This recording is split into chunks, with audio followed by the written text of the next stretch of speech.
Olá, estamos no ar. Boa tarde a todo mundo. Começamos agora mais uma edição do ciclo Lives de Heloísa, realizado pela Casa de Cultura Luiz Alberto Torres, em Itaboraí. Eu sou o William Mendonça, sou o coordenador de Patrimônio, Acervo e Memória da Casa de Cultura, e agradeço a você que está aqui acompanhando ao vivo, nesse momento, a transmissão, e também a você que vai assistir esse conteúdo mais tarde, porque vai ser um conteúdo bastante relevante.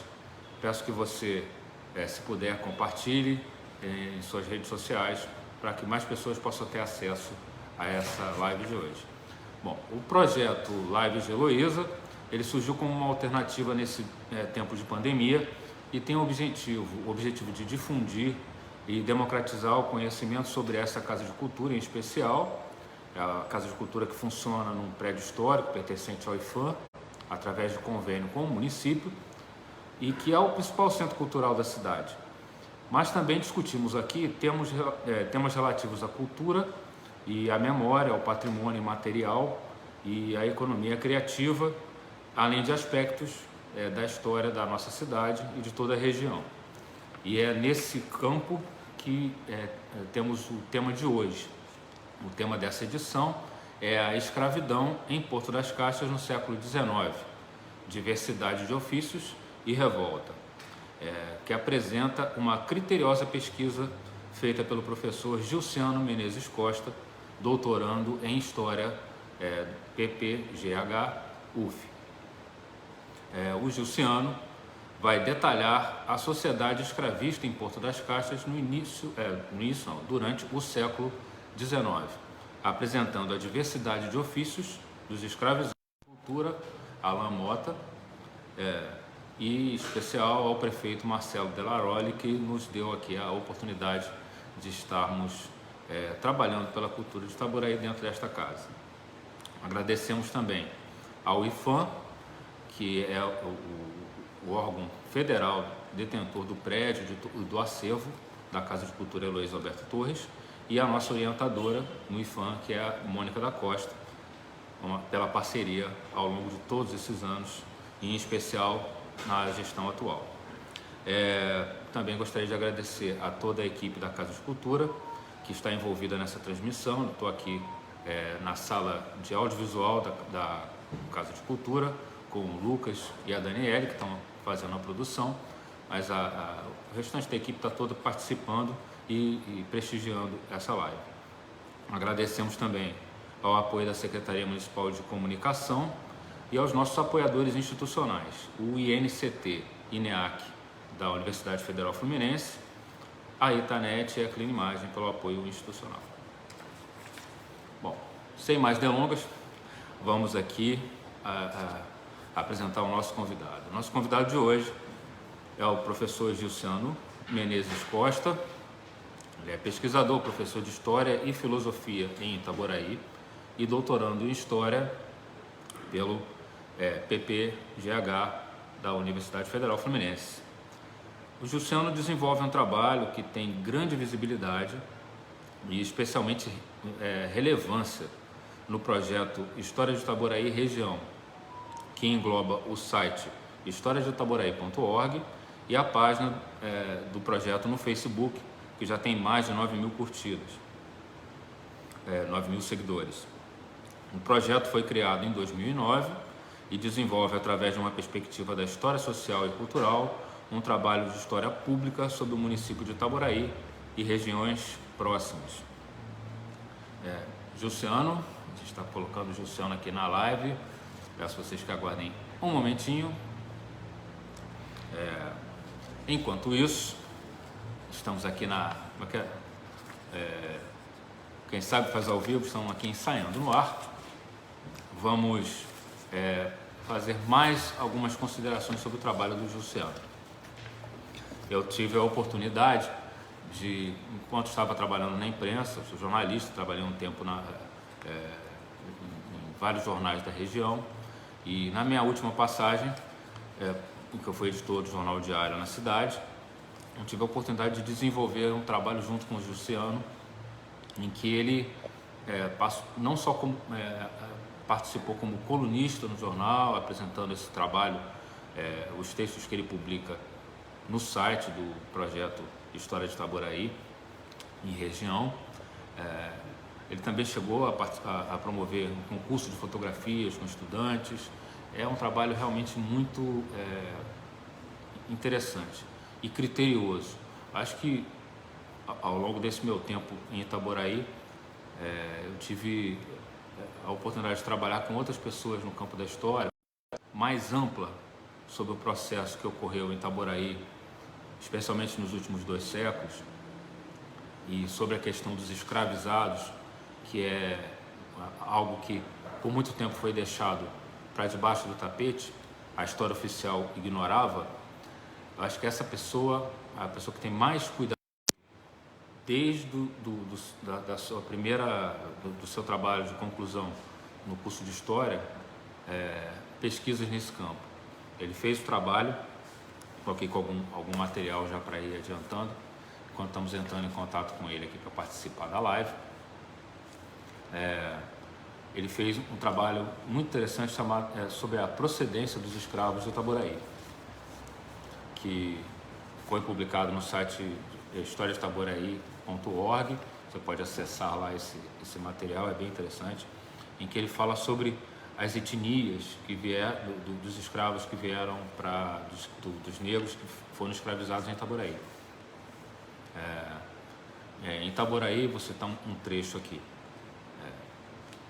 Através das leituras realizadas em livros de óbito de Itambi, foi possível constatar que, a partir de 1737, ocorreu uma brusca aceleração da frequência de óbitos de africanos recém-chegados, sendo possível assim supor que antes desse período existia uma menor integração da região ao mercado atlântico.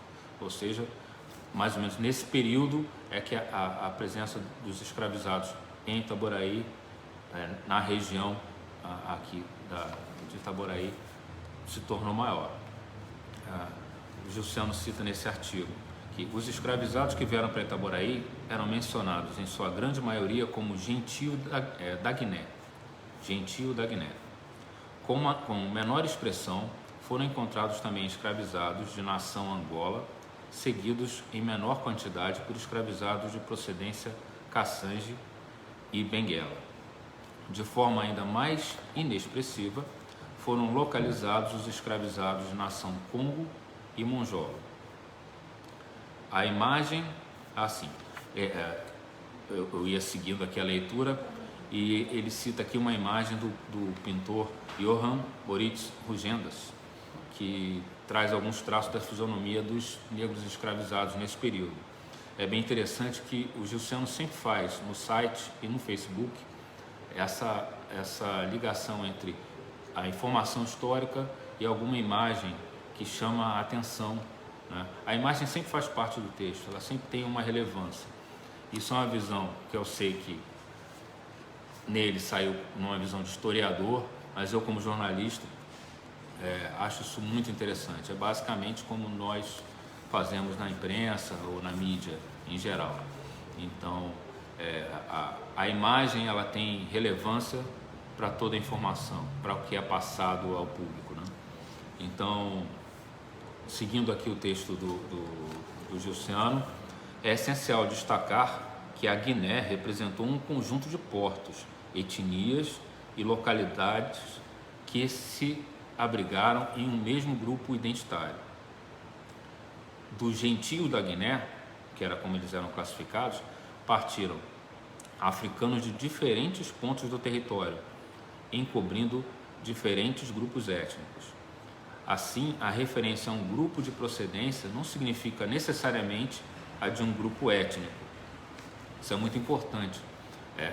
Isso já dá uma noção de que chegar à origem, né, desses negros escravizados é um trabalho ainda mais intenso, é mais complexo, porque pelo próprio processo que era feito na exploração da mão de obra escrava naquele período, a maneira como eles eram conduzidos até uma determinada região, iam se perdendo essas noções de territorialidade, da questão étnica,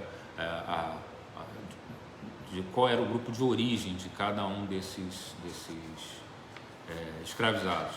Quer dizer, eles eram tratados de fato como uma massa e não exatamente como indivíduos. A desindividualização dessas pessoas e a desumanização delas durante o processo, eu considero que uma grande prova do nível de barbárie que acontecia em tudo aquilo. Era algo como um grande processo industrial, utilizando a força de trabalho de pessoas que simplesmente perdiam a sua condição de serem pessoas. Lembrar de tudo isso, e eu acho que é aí que entra a história, né, como um processo de discussão, né? Lembrar de tudo isso é o caminho, né, para que no futuro esse tipo de situação não, independente de quem esteja no poder, independente das condições econômicas de quem está no comando. Sim, parece que nossos problemas técnicos, eu espero ter conseguido manter a audiência falando sobre o trabalho do Gilciano, mas os nossos problemas técnicos foram resolvidos e aqui está para ele sim falar com toda a propriedade sobre isso que eu estava aqui dissertando. Gilciano Menezes Costa, professor, bem-vindo. Como é que está? Tudo bem? Mais uma vez, vamos ver se agora é possível. Nós estamos com algum problema, provavelmente, na questão do sinal de internet. Onde está o Gilciano. Bom, pedir a paciência de quem está na audiência, mais um pouquinho. Eu vou citar uma outra coisa que me chamou a atenção na pesquisa do Gilciano, e que foi, para mim, foi uma grande surpresa. Sempre que a gente ouve falar sobre esse período da escravidão, finalmente. Olha, ele está aparecendo aqui. Oi, William. Oi, Luciano. Consegue ouvir a gente? Consigo. Vou tentar ajeitar aqui, cara. Tudo bem, boa tarde. Deixa eu tentar ajeitar aqui, porque eu tinha colocado no notebook, mas... Consigo. Vou tentar ajeitar aqui, cara. Peraí. Boa tarde. Vou tentar ajeitar aqui, porque eu tinha colocado no notebook, mas... Tranquilo. Bom, enquanto a gente vai ajeitando aqui a questão do vou ter que fazer assim. Luciano. E aí, tudo bem? Oi, William. Boa tarde, tudo bem?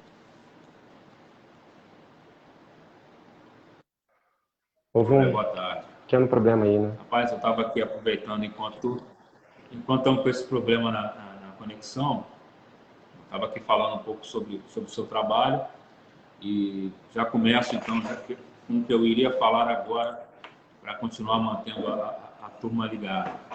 Uma coisa que me chamou muito a atenção no trabalho que você fez, especialmente sobre a questão lá da revolta em Porto das Caixas, é a cobertura da imprensa.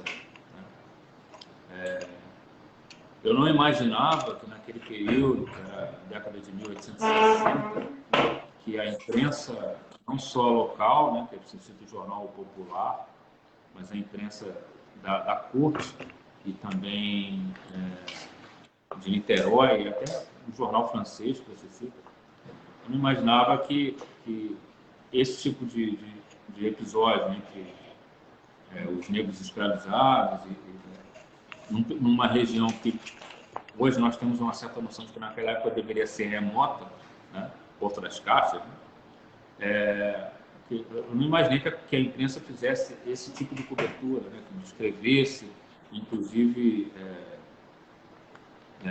pintando com tintas reais, né, muito da violência que foi cometida contra os negros escravizados. A gente imaginava, assim, eu imaginava que ou que não se falasse, ou que se falasse fosse sempre coberto de muitos eufemismos, vamos usar assim. Sim. Mas é isso aí. Só para te passar mais ou menos algo que me chamou a atenção também do seu trabalho, deixar você à vontade para tocar aí a nossa live falando sobre o tema de hoje. Bem? Beleza, valeu, William. Eu vou começar. Eu fiz um roteiro aqui, né? Deu um pouco tempo, mas a gente vai dialogando, deu uma pequena pane aí, né? Mas está resolvido, a gente prossegue a live. Então, eu fiz um roteiro aqui dentro dessa temática, dentro da proposta do convite que você me fez. Aí a metodologia que eu coloquei foi tentar fazer uma apresentação o máximo possível dessa temática, considerando que são moradores de Itaboraí, pesquisadores, professores da rede de ensino.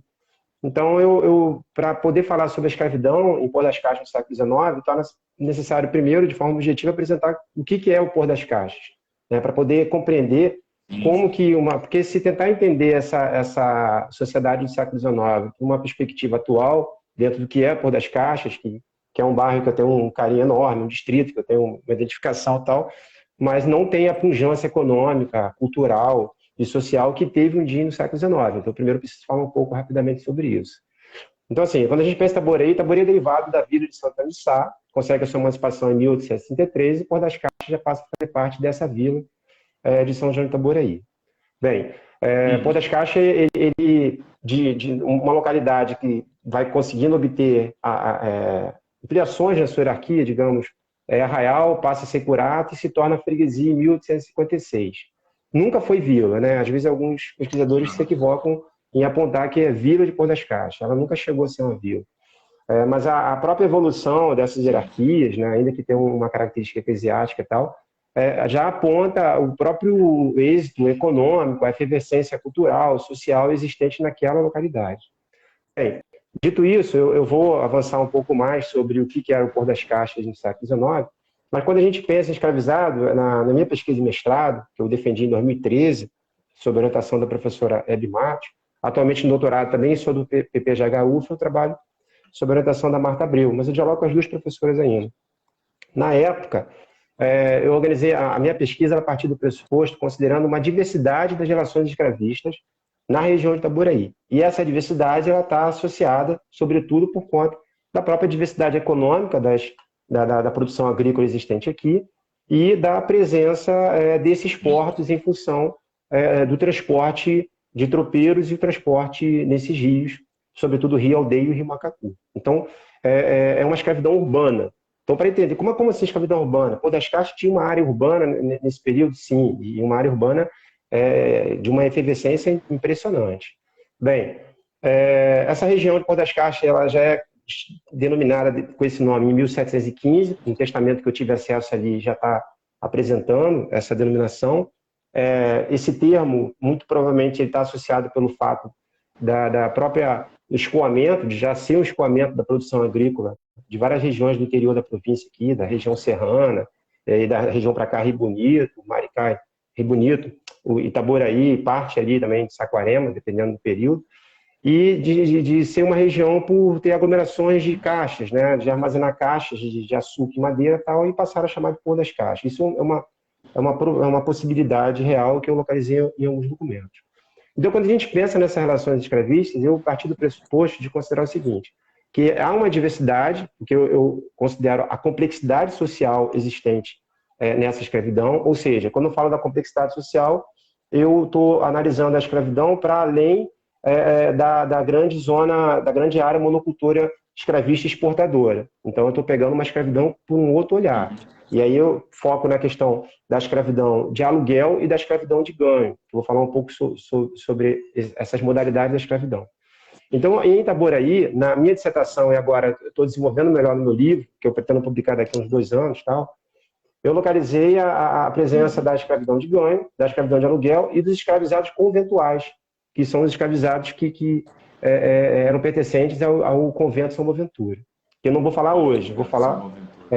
Isso. Eu vou focar na questão da escravização dos escravizados da ferrovia e dos diferentes ofícios, sobretudo os barqueiros e os tropeiros. Bem, a procedência desses escravizados tem um marco, né? Analisando ali o livro de Óbitos, de Tambi, e também o trabalho do professor Carlos, dos saudosos professores Carlos Endman e Manolo Florentino, consegui constatar que a substituição, a predominância da presença do africano, do negro africano aqui em Itaboraí, ela tem ali a questão das primeiras décadas do século XVIII, essa substituição aí do trabalho africano para o trabalho indígena. É claro que o trabalho indígena ele continua sendo utilizado, até porque tem o aldeamento de São Barnabé aqui e um dos conflitos que vai se ter no decorrer do século XVIII, entre outros momentos, é o uso do trabalho indígena por brancos da localidade. Só um parênteses, esse trabalho indígena também era escravo? Sim. E aí você tem toda uma discussão no contexto nacional dessa substituição e tal, e passa a priorizar o trabalho africano negro. E quem são esses africanos que estão vindo para cá? Eles são da África Centro-Ocidental, como a própria historiografia já analisou que boa parte dos africanos que desembarcaram nos portos de Janeiro vem dessa região, que é uma região enorme. E entre as nacionalidades citadas nos documentos que eu tive acesso, e aí esses documentos são sobretudo livros de óbitos, livros de batismo, de casamento, eu consegui ter acesso ali desse período, início do século XVIII, início do século XIX também. Gentio da Guiné. Né? Gentio da Guiné, Angola, né? Caçante, Benguela, mas sobretudo Gentio da Guiné. O Gentio da Guiné é uma derivação delicada, né? Não representa necessariamente uma etnia, né?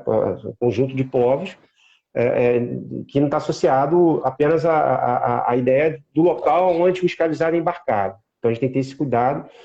Então, eu só estou falando isso para reforçar que há uma diversidade étnica aqui nessa localidade de Itaboraí, desde o início da introdução do africano negro nessa região.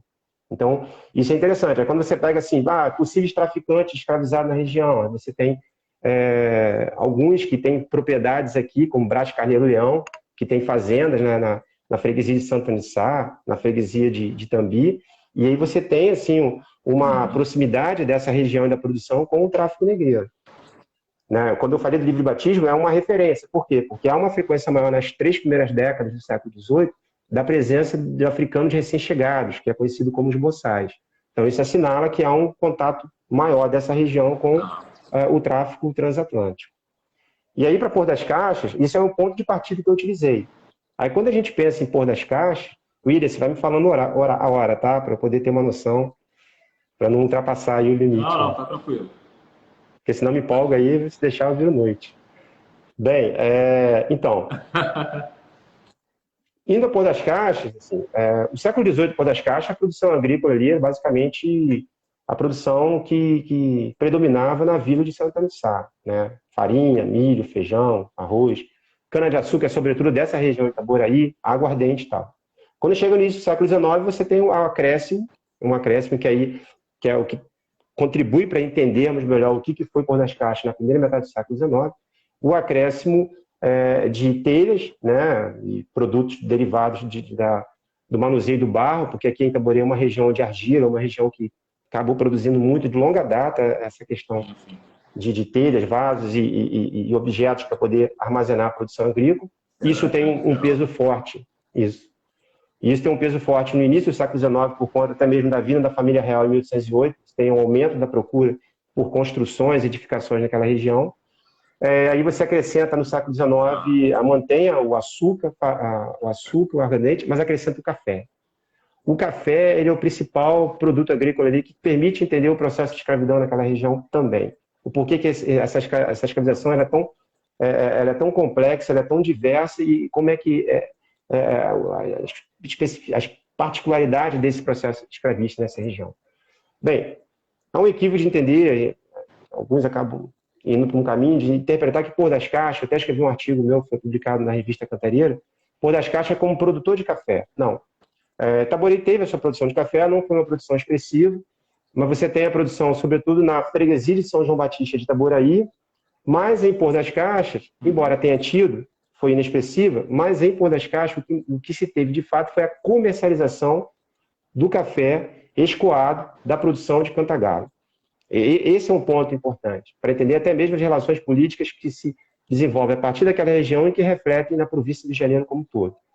Né? Então, assim, toda essa região de Pôr das Caixas ela vai ganhar um dinamismo por conta desse café, e aí a família Rodrigues Torres, que é, né, que o Visconde Itaboraí fazia parte, era um dos integrantes, eles são determinantes ali para poder manter essa relação de poder político e relação econômica nessa localidade. Para se ter uma ideia, William, Porto das Caixas, em 1854, tem a discussão da construção da estrada de rodagem por conta da ideia do avanço do capitalismo no país, do progresso, a necessidade de dinamizar o transporte na região e ter menos prejuízos aí para o escoamento do café. Esse discurso ele vai até a ferrovia, né? Mas quando, em 1854, quando começa a discussão da estrada de rodagem, Porto das Caixas, ele através do Visconde Babacena, com aquele projeto que apresenta na Assembleia Provincial, mas o Rodrigues Torres consegue desenvolver uma articulação e impedir que o ponto de partida da estrada de rodagem fosse em outra localidade, se não o Porto das Caixas, porque tinha brecha, poderia ser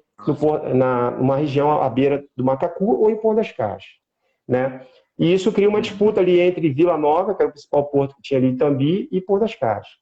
Essa discussão ela vai crescendo a tal ponto, os Torres constrói uma companhia de comércio e navegação.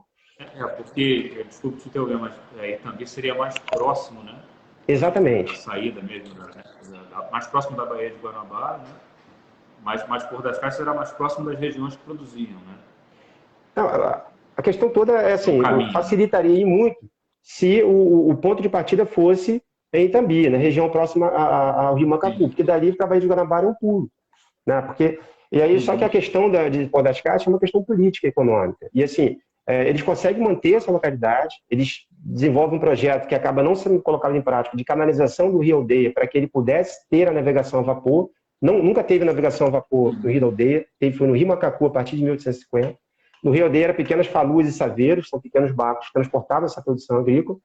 E aí, por conta dessa presença, dessa força, sobretudo por conta do Bernardino, que é o irmão do Visconde Itaboraí, o Cândido Torres, que é o Barão de Itambi, esses caras conseguem fazer uma articulação, eles compram o privilégio do transporte do Porto de Sampaio, enfim, eles criam uma articulação econômica que o ponto de partida da estrada de rodagem, posteriormente a discussão se desenvolve para a estrada de ferro Cantagalo, que começa a ser construída em 1857, e o Porto das Caixas, com esse dinamismo todo, ele vira o ponto de partida da ferrovia. É isso que explica o porquê, que apesar da dificuldade que era trazer essa produção de Porto das Caixas para o Rio Macacu, para depois ir para a Baía de Guanabara, que ele conseguiu se manter ali, mesmo sob a pressão dos comerciantes niteroenses. Então você tem uma disputa política e econômica interna na província. E onde é que entra a escravidão nisso aí? Em tudo, em tudo. A gente está falando de um porto que, em 1857, ele chegou a alcançar, ele se tornou o segundo maior porto da exportação de café da província do Rio de Janeiro, através dos portos. E o terceiro de maior importância econômica. Então, assim, isso em 1857, para se ter essa projeção econômica. E como é que esse porto ele funcionava, como é que era gerido, como é que a escravidão estava associada e entrelaçada nesse processo? Bem, como eu disse na introdução, pensando nos diferentes ofícios, que há uma diversidade de relações escravistas nessa área, assim como em quase toda a área de passagem da Baía de Guanabara. Né? Iguaçu passa por isso, Porto de Estrela e Porto das Caixas também. Então você tem escravizados, variados ofícios trabalhando nesses portos. Eu localizei até mesmo escravizado trabalhando com olheiro, inclusive produzindo e indo vender no porto, padeiros. Eu localizei escravizado trabalhando em hotel, porque a gente está falando de um porto que chegou a ter 300 casas, 30 sobrados, 300 casas, 30 sobrados, diversas chácaras de luxo, né? E 2 hotéis, 2 teatros, 2 tipografias. Os principais jornais da época ali eram publicados em Porto das Caixas, o Popular sobretudo. Era muito, muito, muito grande mesmo, né, para a época, né? Uma coisa. Impressionante. Você descreve, tipo, é maior do que o centro de Itaboraí no seu melhor momento, naquele período. Sim, Itaboraí não rivalizava com essa Porta das Caixas, né? Rivalizava politicamente falando, sim. Economicamente também, porque eram os principais produtores de açúcar, eles residiam na freguesia de São João Batista Itaboraí. Então, assim, as áreas urbanas de Itaboraí é essa região do centro histórico, descendo até a Fonte Carioca, e Porto das Caixas. Eu localizei lá em Porto das Caixas túneis. Eu localizei um túnel, que são túneis menores do que os túneis que tem na Fonte Carioca, mas são túneis de escoamento de água, para você ver toda a logística que os caras desenvolveram ali. Né? Então, assim, no dinamismo desse porto, dessas construções, dessas casas e tal, você tem escravizado trabalhando em diferentes ofícios e atuando de diferentes formas. Né? O cara trabalhava no hotel, recebia as pessoas. É uma região que tem uma presença imigrante muito grande, você tem pessoas falando diferentes línguas também. Eu localizei um predomínio assim, do português, obviamente, e do francês nessa região e tal. Então, toda essa produção agrícola, ela está sendo escoada. Então, a gente tem que pensar como é que essa produção está sendo escoada. Então, vamos começar pelos escravizados tropeiros. Né? O tropeirismo é um fenômeno que existe desde o início do processo produtivo. No Brasil, ele ganha força na primeira metade do século XIX, né, aqui na região, que eu me refiro, em Itaboraí. E aí, toda essa produção de diferentes regiões que vem do Porto das Caixas para poder escoar pelos pequenos navios, pelo Rio da Aldeia, e passar pelo Rio Macacu, até chegar nos portos de Janeiro, passar pela Baía de Guanabara, era assim que funcionava o escoamento da produção. Até mesmo quando tem o início da implementação da ferrovia, isso se mantém, mas vai sendo substituído gradativamente o transporte fluvial pelo ferroviário. Os escravizados tropeiros, eles são escravos de ganho. Escravos de ganho são escravizados que o senhor ele tem uma relação com esse indivíduo que ele consegue ter uma mobilidade, ele vai para outras localidades, ele trabalha, consegue arrecadar algum tipo de recurso, traz de volta para o senhor e nessa negociação, na maioria das vezes, ele consegue uma pequena parte para ele, que é o que se chama de pecúlio, para que ele possa, posteriormente, com o acúmulo desse quantio, comprar a sua carta de liberdade, a alforria. E isso mantinha essa relação entre eles, porque a expectativa de liberdade, diferentes ofícios, mas sobretudo naqueles que há uma mobilidade espacial desses escravizados, ela é um determinante para manter a condição jurídica, e não só jurídica, né, mas a condição física do escravizado naquele ato da escravidão em si. Por que é importante falar isso? Nós estamos falando, vamos pegar o exemplo de Cantagalo. Cantagalo para cá levava 9 dias em mulas. Né? Cada mula, no caso do café, carregava em torno de 8 arrobas. Para que você tenha uma ideia do fluxo comercial, eu fiz um cálculo pegando o quantitativo de escoamento e produção do café do Porto em 1857, eu dividi pela quantidade de arroba que cada mula alcança. Então, só no ano 1857, só em relação ao café, eu localizei 120 mil viagens descendo Cantagalo para o Porto das Caixas. 9 dias. Então, assim, mas esses escravizados não fugiam, como é que era a relação deles? Os caras, isso dependia da relação que existia com o seu senhor. Isso é um fato importante. Tem que considerar o seguinte, desciam 9 dias, tinham feitores vigiando eles, como é que era essa forma de vigia? Essa forma de vigia era diferente. Né? Raramente descia algum feitor dentro das tropas. Em alguns casos, inclusive, tinham escravizados que eram mestres de tropas. Não na maioria das vezes, mas isso ocorreu também, para você poder perceber que há uma certa autonomia. Essa autonomia é relativa. Eu estou me referindo a uma autonomia condicionada à sua condição de escravizado, que envolve também a questão da pigmentação da pele, que acabava sendo um sinal de suspeição que até mesmo o cara que era liberto, ou seja, já tinha alcançado a sua liberdade através da alforria, às vezes ele passava por situações tendo que comprovar que de fato ele era liberto. Então, só para poder contextualizar o período. Então, esses caras desciam, eles traziam as suas mercadorias, vendiam, eles mesmos negociavam na maioria das vezes. Eu não estou dizendo que o tropeirismo é um fenômeno exclusivo da mão de obra escrava. Não. Surgiu uma pergunta aqui, só para confirmar, Gil. São 120 mil viagens que você verificou, fazendo a conta, em um ano. Isso. Posso até confirmar aqui. Eu publiquei isso no meu 1857. Eu localizei isso, eu publiquei isso no meu artigo da revista Cantareira. Mas eu acho que não errei o número não, mas é isso mesmo, 120 mil viagens por ano. E isso fazendo o cálculo lá, porque eram 8 arrobas por mula e tal. Sim, imagina. Porque pelo volume que podia ser transportado. Né? Isso. E isso dava muito prejuízo, né? Porque essa produção ela caía e tal. Tanto é que a ferrovia ela vem muito como forma de tentar minimizar os danos, os prejuízos que esse transporte de mula de café gerava. Bem, então está falando o seguinte, que o tropeirismo ele não é uma exclusividade da mão de obra escrava. Claro que não. Você tem libertos, você tem homens livres, pessoas livres trabalhando, tem uma predominância de homens, sem dúvida alguma, nesse tropeirismo e tal. Então, assim, o que eu estou trabalhando, assinalando, que esses escravizados, eles, embora essa autonomia seja relativa, há uma mobilidade. Há uma mobilidade desses caras, e não é pouca. Você vir de Cantagalo para cá não é uma mobilidade pequena. E com isso eu estou apresentando também uma relação de socialização, de inserção social e sociabilidade que esses escravizados estão tendo na região de Itaboraí. Né? Porque pensa o seguinte, os caras quando eles estão vindo para cá, eles estão vendo a mercadoria, mas não é só isso. Eles estão recebendo uma série de informações ou comunicações diversas, múltiplas, porque tem uma conexão cultural também. Conexão cultural, linguística.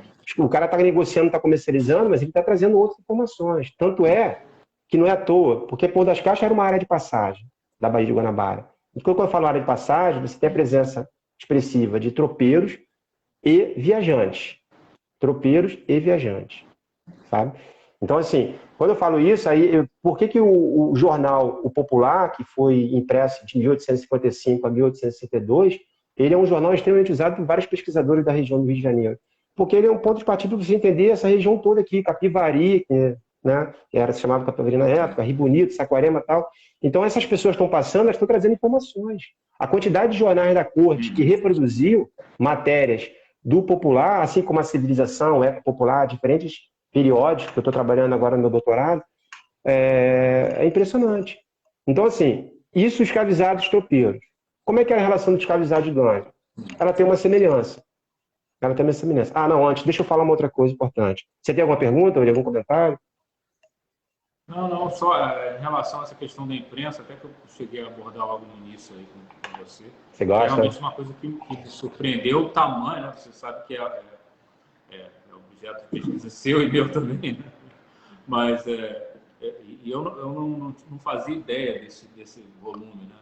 Porque a verdade é que até me perguntaram aqui, eu fui passando uma perguntinha aqui sobre se ainda resta alguma coisa desse porto de Pôr das Caixas, se tem algum resquício lá, e também a questão do porto, do tamanho desse porto, né? A gente não tem uma noção, o leigo não tem uma noção do que foi aquilo naquele período. Você agora deu uma descrição de uma coisa muito maior do que se imaginava, inclusive na questão da imprensa, né? Para efeito para mim como jornalista, ficar pensando que havia esse trânsito de notícias, inclusive notícias de Pôr das Caixas que chegavam a ser publicadas em jornais da corte, é realmente bem interessante, muito interessante. Mas tem resquício do porto, sim. Um amigo da época, o Ramon Vieira, hoje em dia até vereador, foi uma pessoa que deu um apoio legal assim, nas minhas idas lá em Pôr das Caixas. Né? Eu tenho diferenças com ele hoje em dia, mas sou amigo dele, mas é uma questão de ser justo. Ele foi um cara que apoiou, e ele me levou num terreno lá, de um conhecido dele, que ainda tem ainda a parte, estrutura de cimento ainda pesada ainda. Localizei, tem uns 6 pedaços, isso só em um terreno, que era onde ficavam provavelmente parte do porto, onde ancorava os navios. Eu tirei fotografias e tal. Eu pretendo publicar isso também, é muito interessante. Ou seja, respondendo, tem ainda resquícios, sim. E no próprio Rio da Aldeia, se observar bem na parte onde tem as casas e tal, tem alguns pedregulhos ainda, assim. Eu tirei foto, na minha dissertação até tirei umas fotos e mostrei isso também. Bem, então, uma outra observação algo que eu constatei que me despertou minha atenção em relação aos escravizados tropeiros, foi o seguinte, cara, porque quando eu fui me deparar com essa diversidade, eu fiquei encantado, foi nos anúncios de fugas, sobretudo, fugas, venda de escravizados, de jornais, né? E era assim, escravizados, tudo que você possa imaginar, de trabalhar naquela área. E aí isso já me deu uma dica do que era o Pôr das Caixas. Eu não tinha essas informações que eu tenho hoje em dia. Né? Tava bem cru mesmo e tal. Claro, eu tive acesso a uma dissertação da Ana Maria dos Santos, da década de 70, que é um trabalho importantíssimo. Não tem como alguém escrever sobre Itaboraí e não ler o material dela. Foi defendido também no PPGH-UF. A UF, assim como a EDMA, são faculdades públicas que têm uma produção expressiva da história regional. O UF e o ERD, sobretudo, né? E da região de Itaboraí, eu sou da UF, vem trazendo isso. O meu trabalho em 2013, ele foi o primeiro trabalho, modéstia à parte, o primeiro trabalho sobre relações étnico-raciais em Itaboraí, porque até então não tinha. E agora estou em trabalho em contínuo diálogo com os coordenadores da Olimpíada de História e outros, né, e outros professores, para trabalhar cada vez mais, ampliar cada vez mais essa temática e sair um pouco dessa coisa de ficar falando de prefeito, de fazendeiro, isso e aquilo e tal. Vamos inserir os personagens, os agentes sociais dentro do processo histórico. E aí, quando eu me deparei com essa múltipla variações de ofício, eu percebi que, comparando um ofício com outro, havia um número inexpressivo de escravizados tropeiros que fugidos. Né? Tinham várias outras ofícios, mas o escravizado tropeiro, isso me chamou atenção. Pô, mas os caras andavam um trecho enorme em mula, ficavam 9 dias. Quando você está cru, você acaba interpretando de forma precipitada. Pô, então tende a pensar que esses caras têm mais possibilidade de fugas. Isso até tem certo sentido. Mas você tem que considerar como é que era a negociação desses escravizados com os seus senhores. Então, novamente, enquanto a expectativa de liberdade ela for mantida, enquanto ela existir, o cara se mantém naquela relação. Porque, assim, fugir não era algo tão absurdo de se conseguir. Não estou dizendo que seja fácil, mas não era tão absurdo. O mais problemático, de fato, era você conseguir se inserir naquela sociedade escravocrata. Esse é um ponto que tem que ser levado em conta. Então, assim, eu localizei, por exemplo, e quando eles fugiam, eu também notei isso. Quando eles fugiam, existia uma dificuldade considerável de localizá-los, exatamente porque eles tinham esse domínio. Eles tinham essa circulação contínua em diferentes regiões. Então, os caras tinham mobilidade. Um exemplo disso é o escravizado Ivo, que foi um escravizado que tinha uma série de anúncios tentando capturá-lo. Isso, assim, pegando meses, cara. Depois para de anunciar e pressupõe que ele foi ou capturado ou morto, né? Mas, assim, e o valor das recompensas era consideravelmente maior do que um escravizado que trabalhava em casa ou em algum setor agrícola e tal. E isso também me chamou a atenção. E aí eu vou para o escravizado barqueiro, que tem algo semelhante. Tudo bem até aqui? Sim, sim. Só para te falar, você me pediu para ficar de olho no tempo, estamos em meia hora, tá ok? Meia hora. Já tem meia hora ou eu tenho meia hora ainda? Não, já tem meia hora, mas o tempo da live hoje é contigo, cara. Fica à vontade. Olha, hein? Estamos aqui porque o assunto é bom, a gente vai seguindo. Tá certo, hein? Valeu. Então, cara, quando chega na questão dos escravizados barqueiros, é tão interessante quanto. Né? Me deparando com trabalhos como Nelson Bezerra, entre outros que vão trabalhar nessa questão também, eu fui me deparando com uma documentação. Na época, quando eu escrevi a dissertação de mestrado, eu não tive como ter acesso como eu gostaria, uma documentação que está no Arquivo Nacional, que são os registros de solicitações ao Arsenal da Marinha e tal. Então, ali você tem as etnias, né, que circulavam por essa região, entre outras abordagens. E aí, eles também são escravos de ganho. Você também tem uma relação próxima aí do escravizado tropeiro. Eles também se insere nessa lógica de área de passagem. Eles trabalham ali dessa região do Rio da Aldeia, passando pelo Rio Macacu. Vale destacar que essa região tinha vários portos, tá, Will? Diversos portos. Inclusive as fazendas tinham portos. Mas os portos, assim, com dinamismo econômico, que você chegava lá e você tinha comércios, você tinha casas comerciais, você tinha negociantes, eram 3, sobretudo. E fica exatamente nessas posições, assim. É o Porto de Vila Nova, em Itambi, o Porto de Sampaio e o Porto das Caixas. Esse Porto de Sampaio, ele fica aí, mais ou menos, na região que configura o atual Comperj, ali, onde o Rio Macacu passa pelo atual Comperj. Em 2013, eu aluguei um barco lá, tentei localizar tal, mas esse trajeto do Rio ele se modificou com várias obras na década de 30 e 40 e tal. Eu localizei algumas coisas, mas não tive ainda como comprovar se de fato é do Porto de Sampaio. Mas o que eu posso passar para você aqui em relação à escravidão, que eu considero bem interessante, é que os caras também têm uma mobilidade expressiva. Novamente, essa mobilidade gera uma autonomia e uma autonomia que é relativa. É uma autonomia relativa, mas ela existe. Ela tem um espaço de inserção social expressivo. Né? Os caras, geralmente os barcos daqui de Itaboraí, colocavam em torno de 4 escravizados. Né? Luiz Carlos Soares até menciona que, em alguns casos, localizou até escravizados como mestres de barco. Aqui em Itaboraí eu não localizei ainda. Eles chegavam a ser, tipo, a mão de obra, era a mão de obra especializada para fazer aquele serviço. Né? Por isso exatamente. Ainda maior, né? Esse é o termo. De autonomia, como você está citando. Esse é o termo, a mão de obra especializada. E a partir do momento que é uma mão de obra especializada que gera um retorno financeiro expressivo para o seu senhor, essa mão de obra especializada ela tem um valor maior quando comparada a outros ofícios. E como é que eu pude constatar isso? Pela própria demonstração da recompensa em fugas desses escravizados. Era relativamente maior. Né? Então, sim, o fato de ter uma mão de obra especializada caracterizava ele como um escravizado de peso financeiro maior. Então, assim, tiveram alguns marinheiros, sim, eu ainda não localizei esse Itaboraí, mas em sua grande maioria eram brancos que conduziam, inclusive estrangeiros, né? Brancos conduziam esses barcos. O registro, a licença para poder navegar, né? Ainda que tinham escravizados que conseguiam conduzir os barcos e tal, mas quem tinha que pedir a licença eram pessoas brancas, né? Os homens livres. Isso no arsenal da Marinha, para poder fazer o registro e ter a licença para poder navegar na região. Mas esses caras eles estavam atuando o tempo inteiro.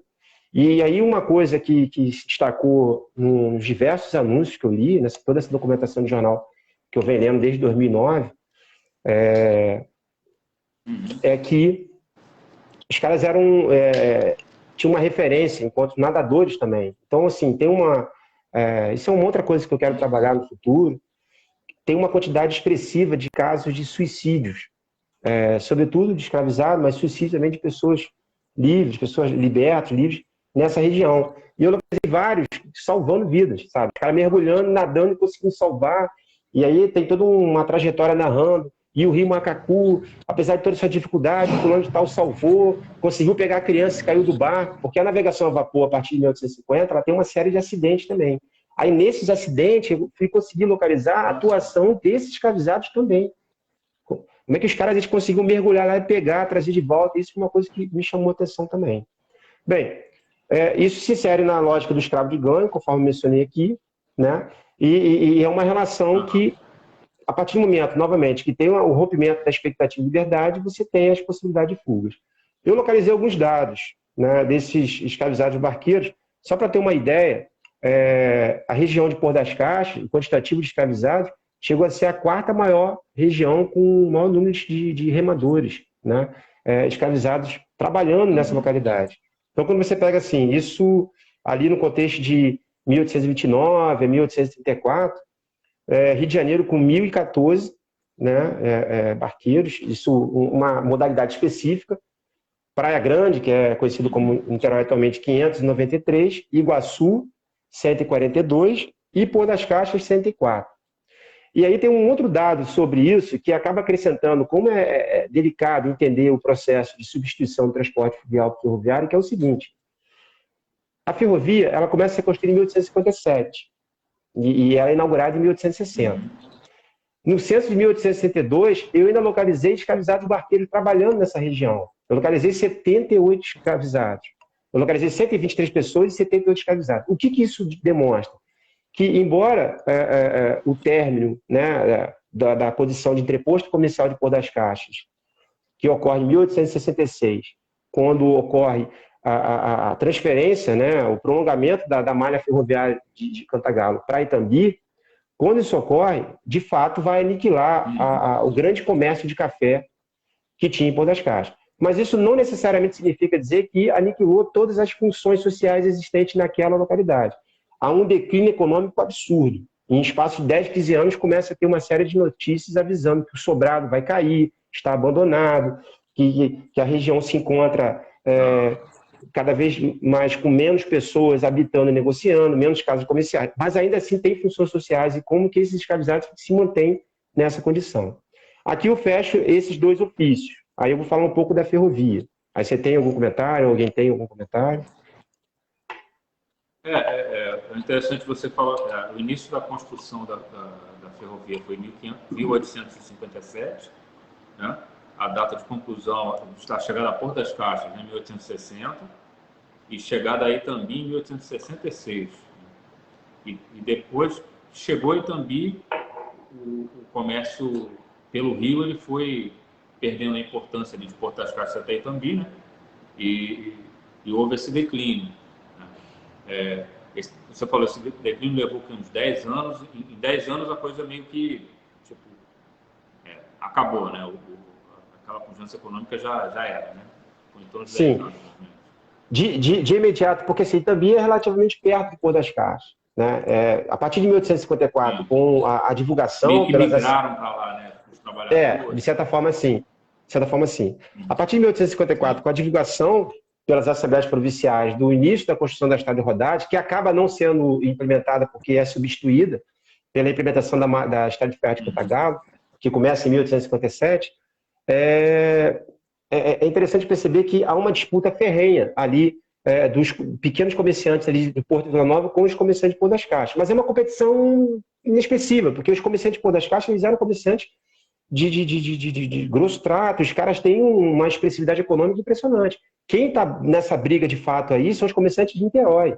Né? Porque quando vai o prolongamento da malha ferroviária em 1866 para Itambi, há uma diminuição considerável da comercialização Pôr das Caixas. Agora, quando essa malha ferroviária vai de Itambi e ela se junta, né, com a Estrada de Ferro Carril Niteroense ali, essas duas malhas ferroviárias, isso acaba, de fato, aniquilando o comércio Pôr das Caixas, porque todo o transporte, passando por trem, vindo de Cantagalo, já vai direto para Niterói, com regiões de portos, regiões que já têm espaço direto para o mar, e fica impossível competir.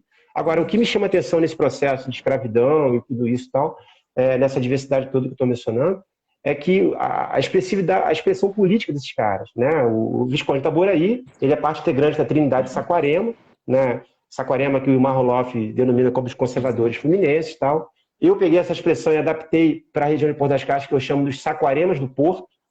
São conservadores fluminenses que têm uma força política muito grande. Eu chamo de Saquarema do Porto.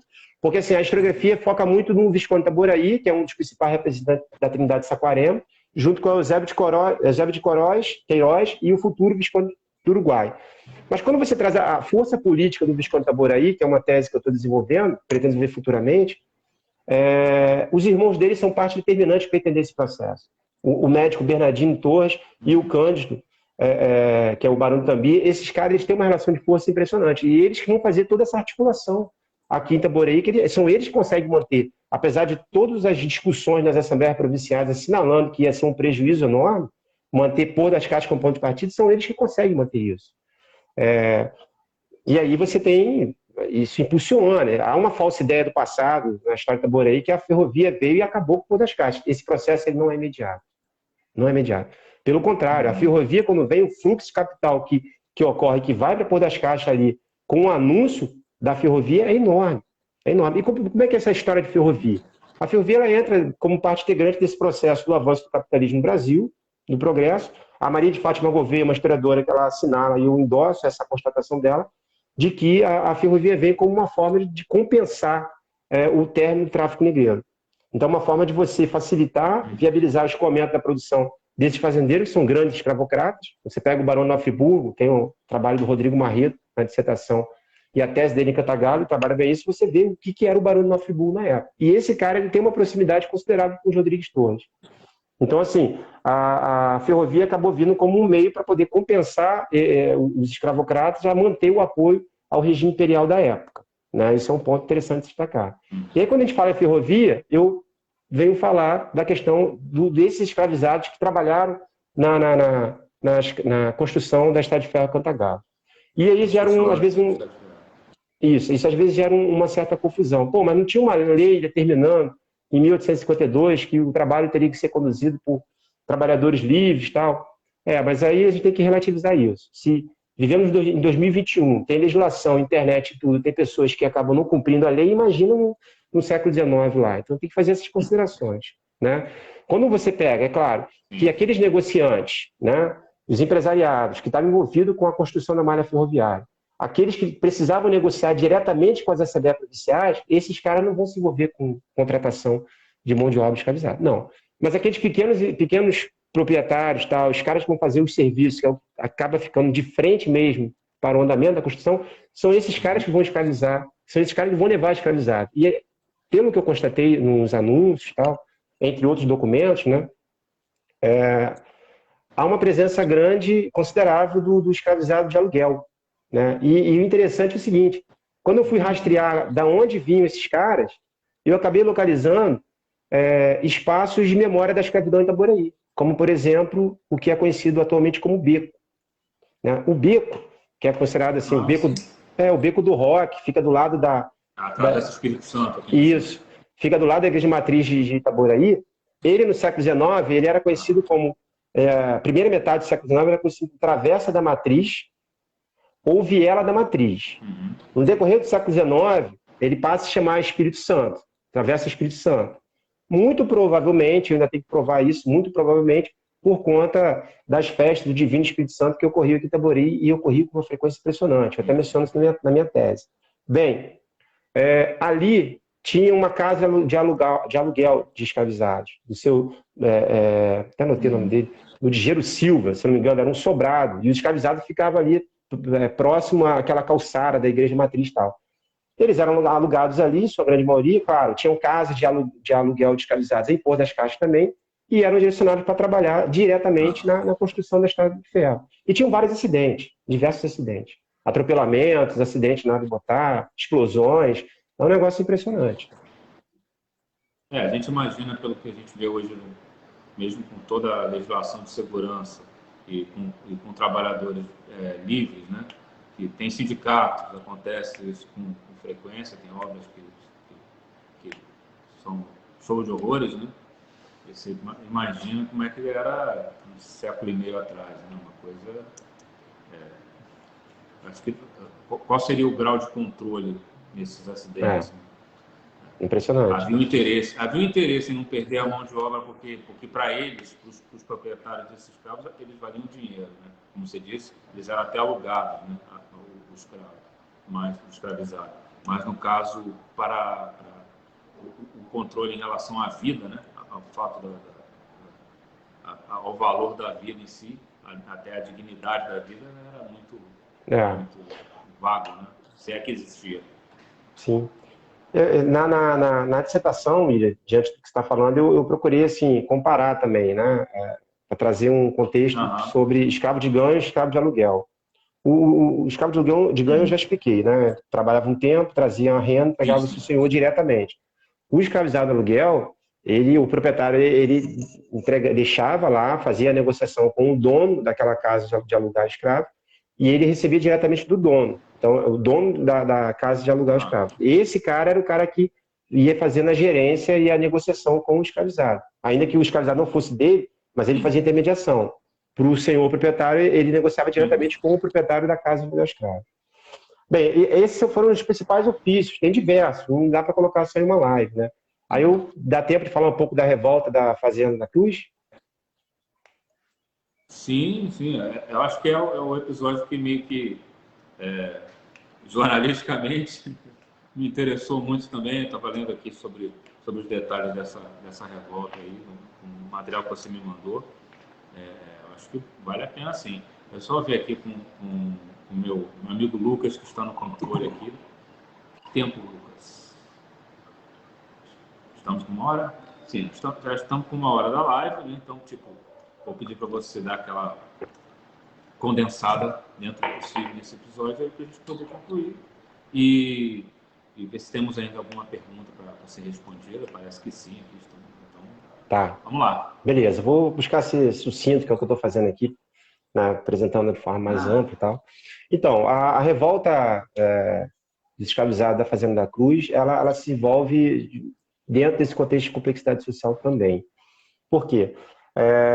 Quando eu lendo, deparando lá com o Jornal Popular, eu peguei uma matéria enorme, detalhando o episódio e tal, e eu fiquei impressionado com aquilo. Daí eu comecei a fazer uma procura em diferentes espaços, tanto nos periódicos da Biblioteca Nacional, os impressos, assim como aqueles que estão digitalizados e disponibilizados pela Hemeroteca, né, que é uma plataforma digital impressionante da Biblioteca Nacional, que foi atacada agora por hackers e voltou. Uma coisa absurda, né? Um ataque à produção do conhecimento. Coisa do tempo que a gente está vivendo. Né? Pois é, né, cara? E aí voltou, os técnicos lá da Biblioteca Nacional, conheço alguns, os caras trabalhando 24 horas lá e conseguiram retomar. Bem,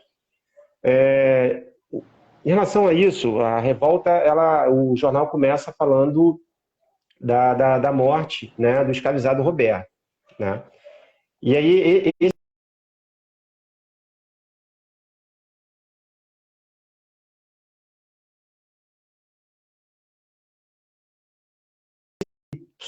passou por uma série de torturas, né, de práticas abusivas, de uma arbitrariedade absurda. E assim, eu estou falando de um jornal que é um jornal que está inserido naquela sociedade escravista. Inclusive o jornal ele até defende o castigo corporal do escravizado como uma forma de controle, como num escravizado que ele considera desobediente. Mas até ele está tratando o administrador da fazenda como um arbítrio absurdo, né? Então, assim, essa revolta ela se inicia com a prática excessiva, mesmo para aquela sociedade da época. Hoje em dia, falando isso, a gente tem que considerar que é um absurdo, qualquer tipo de violência, mas isso existiu, a gente tem que trabalhar isso dentro do contexto também. E o nome do cara é João Gonçalves Lopes.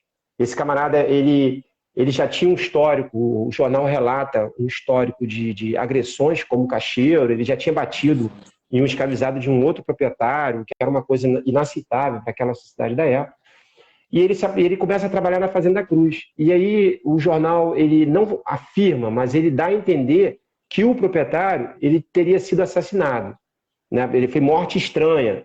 E aí esse proprietário ele assume a fazenda. Os herdeiros que moravam na corte, grandes proprietários, não tiveram interesse. E aí, segundo o jornal, ele ficou livre para fazer todas as dias, as atrocidades que ele queria. Né? Era uma fazenda com um quantitativo considerável de escravizados.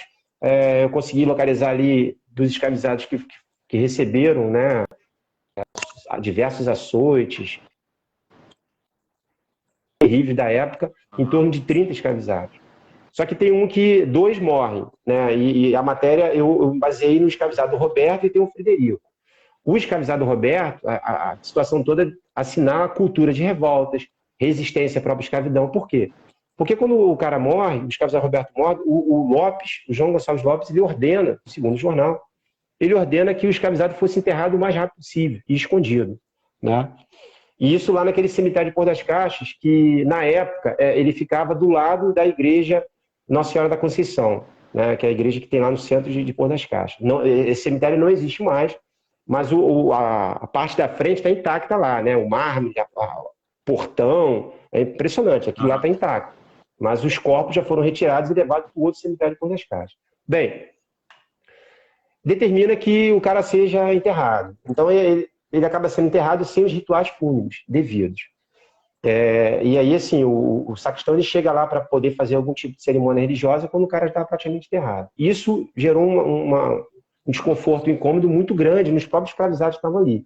Então, além dos maus tratos que já existiam, né, que certamente a gente está falando de maus tratos que iam além do que já ocorriam, isso já gerava uma sensação de indignação terrível, né, naqueles escravizados. E isso vai ganhar fôlego pelo fato do cara não ter respeitado os rituais fúnebres. Quando a gente está tratando do século XIX, tanto as religiões cristãs quanto as religiões africanas utilizam muito, até hoje é assim, utilizam muito a ritual fúnebre para se ter uma boa passagem para o além da relação da alma, tal. Então, você, de respeitar isso, você está criando espaços de conflito. E que foi o que acabou ocorrendo. Em seguida, o delegado é chamado, muito provavelmente pelos próprios escravizados, porque a gente está falando uma madrugada que ele foi enterrado, então quem conseguiu chamar os delegados? Então eu estou supondo que tenha sido escravizado, o delegado chegando lá manda exumar o corpo, constata marcas, o cara morreu de úlceras na infecção, uma coisa terrível, e aí começa a investigação. Você conta aqui, ele teria ficado 8 dias depois de ter sofrido todas as agressões, até que foi chamado um médico, que já não tinha mais o que fazer. Exatamente. E o depoimento do médico foi determinante, que o médico botou dele na reta e falou mesmo, essas feridas, cicatrizes, tem mais 8 dias, não tem mais o que fazer, ele está morrendo, ele vai morrer, infelizmente. E foi o que aconteceu. Aí, diante do que o médico passou para o delegado, o subdelegado, no caso, e diante do que ele presenciou com a exumação do corpo, ele vai na Fazenda Cruz prender o João Gonçalves Lopes. Agora, é claro que nesse contexto aí tem fugas, né? Tem fugas de rompimento, que o João José Reis chama de rompimento, que é a ideia de você, de fato, ir em busca da liberdade, que é o que o jornal chama dos escravizados que foram para o mato, se esconderam no mato. Tem fugas reivindicatórias, que são as fugas dos escravizados que procuraram seus padrinhos para poder tentar interceder favorável a eles, mesmo que eles pudessem sofrer punições, mas os caras tentavam um meio para poder diminuir ou acabar aquela quantidade de punição abusiva e absurda que estava ocorrendo diante desse administrador da fazenda. E aí o que acontece? O subdelegado ele vai na fazenda para prender, quando chega lá o João Gonçalves Lopes ele já fugiu. Ele sabendo que ia ser preso, ele fugiu. E aí um policial vai conversar com o feitor que também era negro e escravo, E aí ele vai, nessa que ele está falando com o feitor, ele fala que, para dizer aonde que o administrador está, que se ele dissesse, ele poderia ter algum tipo de gratificação e, inclusive, até a possibilidade da alforria. E ele fala isso perto de outros escravizados. Muito provavelmente perto de outros escravizados. E aí isso aí acaba sendo mais um determinante para que a revolta venha eclodir. Né? Porque a gente está falando, primeiro, das práticas terríveis, né, de açoites e torturas nele. Depois, o desrespeito aos rituais fúnebres. E agora, essa possibilidade que o policial deu por conta própria, depois ele é punido por isso, deu por conta própria ao feitor da possibilidade da alforria.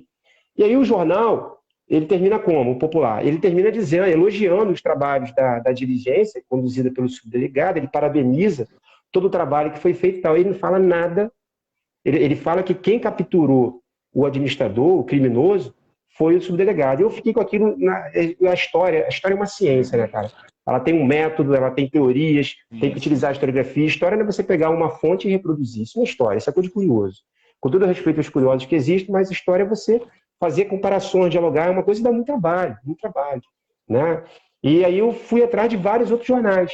E eu reparei que aquela matéria, ela foi reproduzida em jornais, tanto na corte, né, na Corte Imperial, que é o Rio de Janeiro, assim como na capital da província, que é Niterói, era a capital da província na época.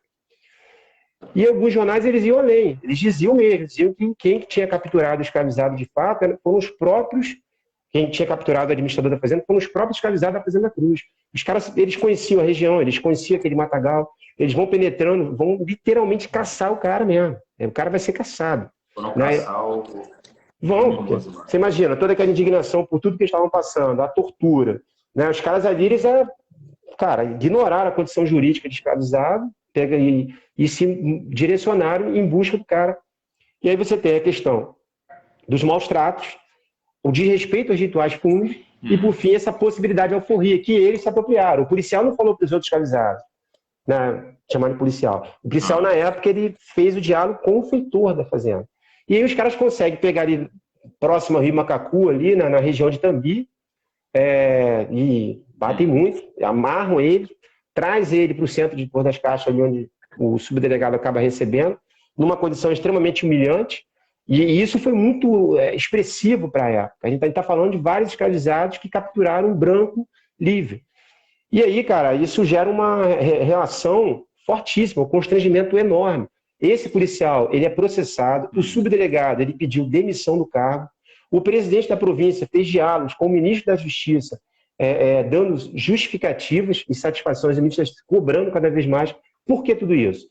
Porque essa captura pelos escravizados, ela se choca com a hierarquia de valores da sociedade escravocrata. Por mais que ele fosse o criminoso, para aquela sociedade era inaceitável que o negro, na condição jurídica de escravizado, fizesse aquele ato, porque aquele ato caberia aos policiais.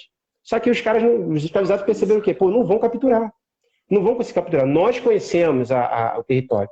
Inclusive, o próprio Jornal Popular, ele destaca isso. Ele fala que os policiais não tinham conhecimento da região como o administrador e os escravizados. E é muito interessante. Assim. E aí, assim, eu rompi o silenciamento dessa história, trouxe à tona, enquanto agentes ativos desse processo,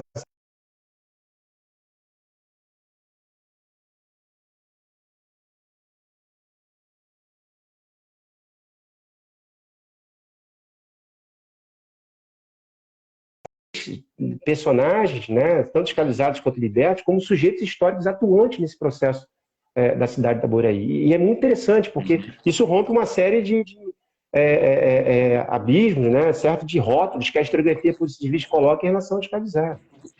E assim, aí lá no depoimento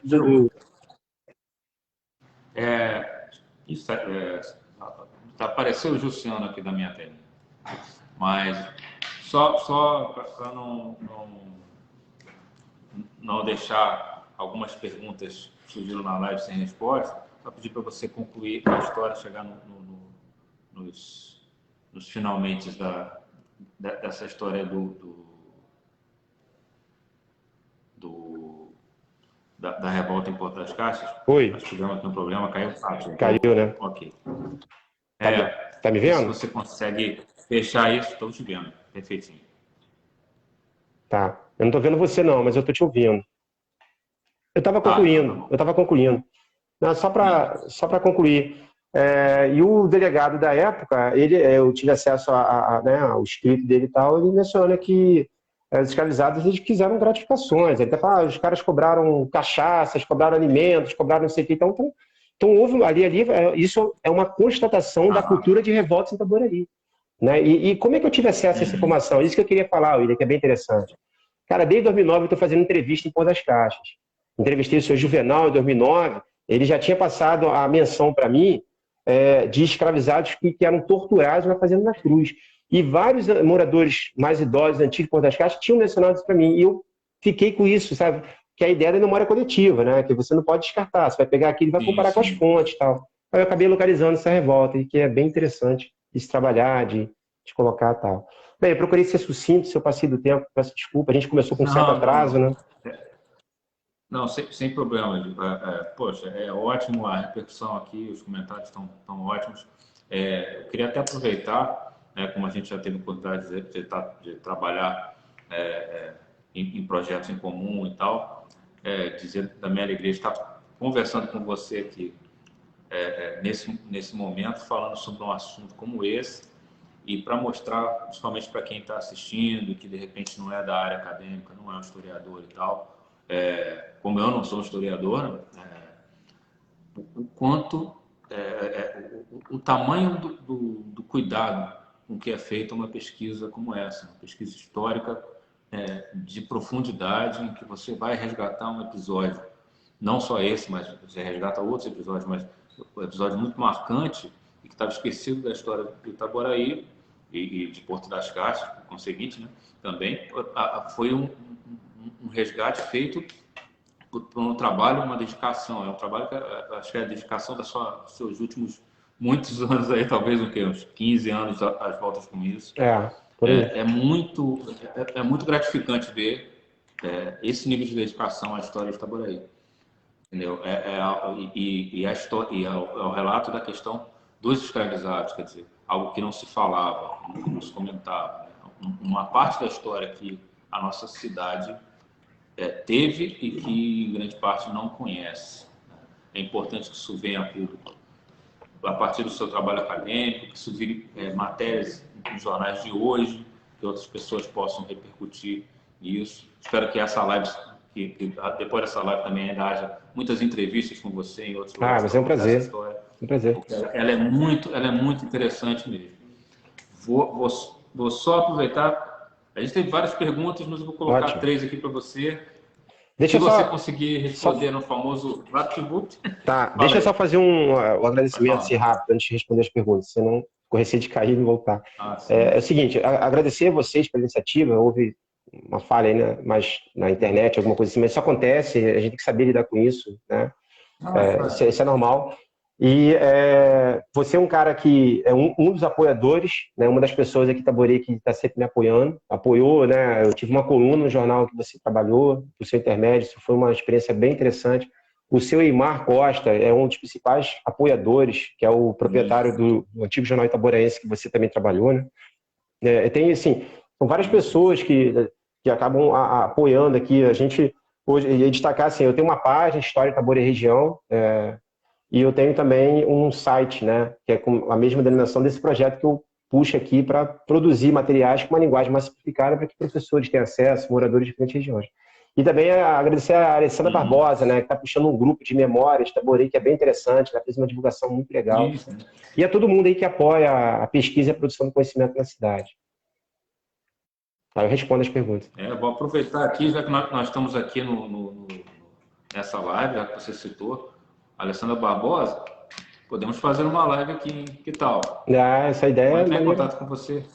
Então seria super interessante falar sobre esse projeto, que é muito... Está envolvendo a cidade, né? Você vê a quantidade de informação que surge da memória coletiva. Né? A Alessandra ela tem uma didática muito boa. Né? Assim, o meu projeto ele tem uma pegada acadêmica para simplificar uma linguagem para a produção histórica.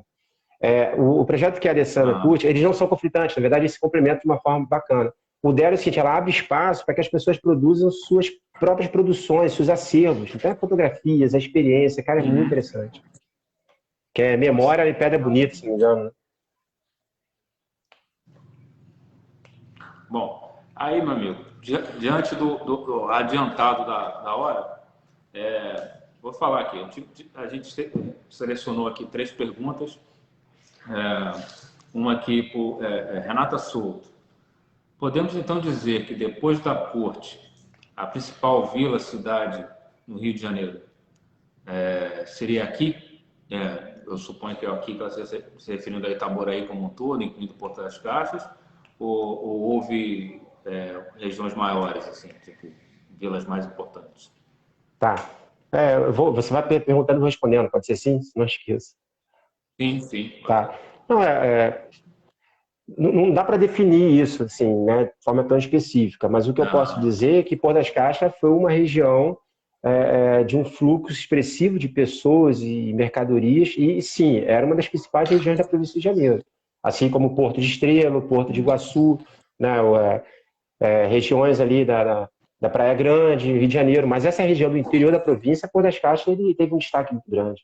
Eu consegui localizar proprietários que os caras tinham residência em Cantagalo, em Porto das Caixas, na Corte. Então, assim, é perceptível que há um intuito de manter, né, uma negociação e um vínculo nessas regiões. Nada melhor para você manter o vínculo do que você ter a moradia, né? Sim. Uma das principais regiões aí econômicas da província do Rio de Janeiro. Sim. Outra aqui, é de Paula Alves. O Rio era um lugar era muito mais largo. Há provas documentais que o leito do rio foi modificado pela implantação das ferrovias? É isso que ela pergunta. Não, se o rio foi afetado pela implantação das ferrovias, se foi posterior. Eu não me deparei nas documentações que analiso da modificação do trajeto do rio pela implementação da ferrovia. Eu acredito que não. A modificação do trajeto do Rio Mucacolha ocorre mais por conta das obras de saneamento que se teve na década de 20, 30, 40, conduzido pelo Debrando de Góes, entre outros, que é algo que eu não tenho um domínio sobre esse período. Mas o que eu posso dizer é que pensar aí nessa região do Rio Macacu, sem dúvida, ele era muito mais amplo, né? Tanto é que quando pega relatos de viajantes, eu localizei a navegação a vapor transportando 100 pessoas, mais de 100 pessoas. Claro que estava superlotada tal, mas era comum. Então a navegação a vapor era um navio grande que circulava ali, era muito maior a largura do rio, sem dúvida. Ok. E outra pergunta, que esse aqui é do Cláudio Sá, que fala com a gente aqui, nosso grande parceiro do INCT, INEAG da UF. O Cláudio perguntou se você já ouviu falar do cemitério de escravos no Camundu. Picotou, cemitério de escravos? No Camundu. No Camundu? Não, agora não estou me recordando, não. Assim, essa região aqui tem um cemitério, foi localizado na década de 90, cemitério da população indígena, aquela região de Visconde ali, Itaboraí e tal. Mas escravizados aqui na região ainda não, eu desconheço. Não, então fica para o Cláudio dar uma dica melhor para a próxima que eu passo para você. E é bom a gente dizer aqui que houve um erro na transmissão da imagem aqui no final da live, né? Tivemos um probleminha, mas quem está presente aí, a gente agradece por ter continuado. E vou aproveitar aqui para me despedir do Gil e fazer aqui as nossas considerações finais. Luciano, muito obrigado, cara. Obrigado por ter participado, ter se disposto a falar sobre o seu trabalho, por esse período extenso aí, né?